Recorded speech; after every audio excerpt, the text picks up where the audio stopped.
Meu coração queria ser desse jeito, pra manter o amor no peito.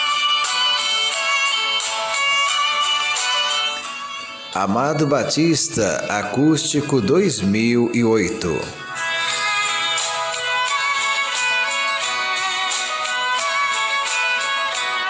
Esse foi o álbum lançado nesse ano de 2008, com as faixas Amigo,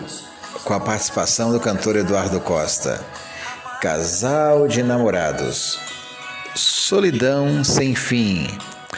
Amigo José, Desisto, com a participação de Sérgio Reis, Carta sobre a Mesa, onde participa o cantor Leonardo, Pensando em Você, Vem Até Aqui, Sei, Estrada Velha, Monotonia, Reclamando Sua Ausência, Separação, que teve a participação de Rosemary, Onde Está Você, Romance no Deserto, canção essa de Bob Dylan, feita a versão por Jacques Levy, Fausto Nilo,